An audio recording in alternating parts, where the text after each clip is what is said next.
The next little demo I'm going to show you is using rubber stamps, and we've got a selection on the show today. So this is the pack I'm actually got to use one from. I'm going to use the tree from this one, but I'll just show you quickly some of the other stamps we've got. We've got this other set that's nature, which is really nice to use.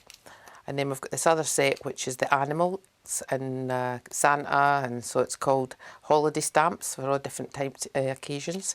And then this one is really popular because it's the fantasy one, and they're really quite easy to use because most of the things are flying in the air or swimming in the sea.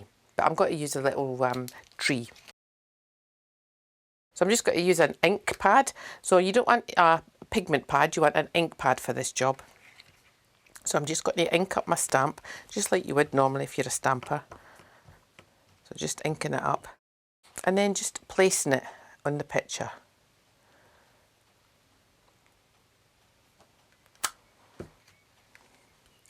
And what I'm going to do with it, it doesn't matter if there's a little bit that's missing or anything like that, it's fine. I'm just going to put that to the side. So normally at home you would just leave it to dry, but because we're in the studio and time is different, I'm just going to speed that up by putting the bit of tissue at the top and just using the iron just to take away the excess ink. So it'll be a tiny little bit paler because I've took a little bit of the ink off, but it's dry now.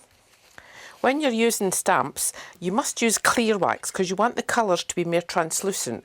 If you use opaque colours, you'll hide the stamp, as you'll see as we're working. So I'm going to put where the iron is now going to go over the card. This is going to be like my sky area and the hills and the base. I don't want this to be too dark, otherwise it'll hide it.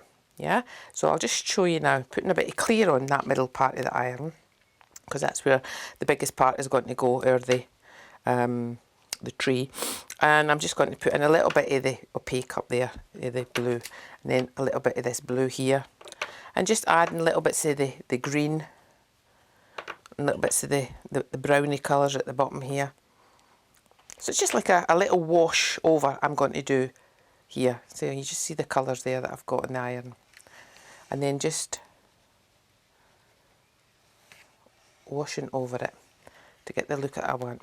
So you can go at it a few times till you get the look that you like. And again, you can just work up into the picture a little bit. And then, because when you move back and forth, you take the colour off as well. So you see how it's starting to build up here.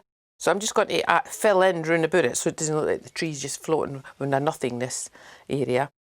So when you do this part, you're using the middle of the iron for to create this. And if you see, I'm mixing 2 or 3 different colours here because I want a heavy foreground for the tree to be based in. So I'm just sort of putting a lot of wax onto the base here.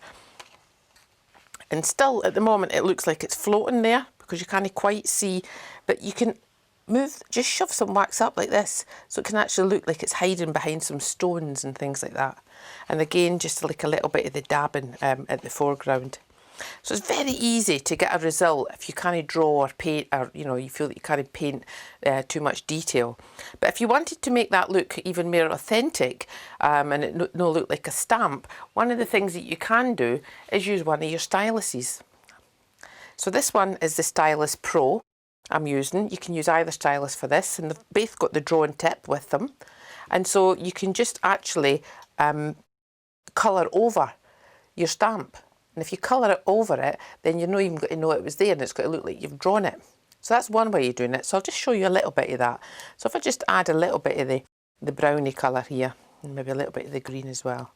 A bit like what I've done before with fence posts. It's the same sort of idea. You're just sort of, going over the shape that you've already done. And it just sort of flows out.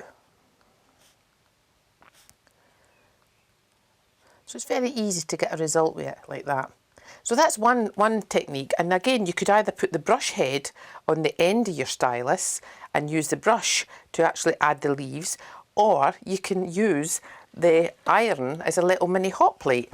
And this is what I quite like to do. I just sort of put it down here, and then what I'm going to do is put some colour on here, and I'm going to make it look like it's a bit like a cherry tree in bloom. So I'll just show you a little bit. So I've got my pink and my burgundy type colour here. So the cherry tree, I'm just using a little like a little hog's hair brush. And then all you've got to do is just sort of like dab.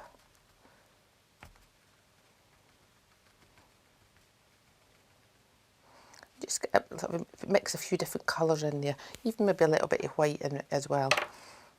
Make it a bit paler.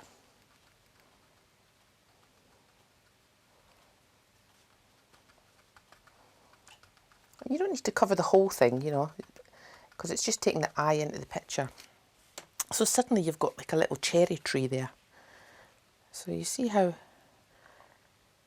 it looks like that. So you can also remember to polish it as well.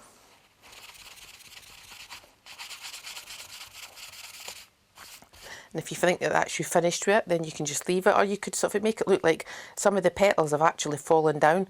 And what I'm going to do here is I'm going to load up my brush like this, and then I'm just going to use my finger and just flick it like I used to do when it was like snow, but it's just like some of the petals are starting to come off. You can even put some,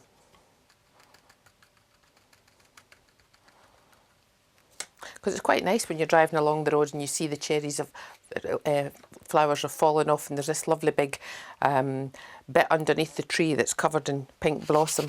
So again, just get a light polish, and that's it. Picture done.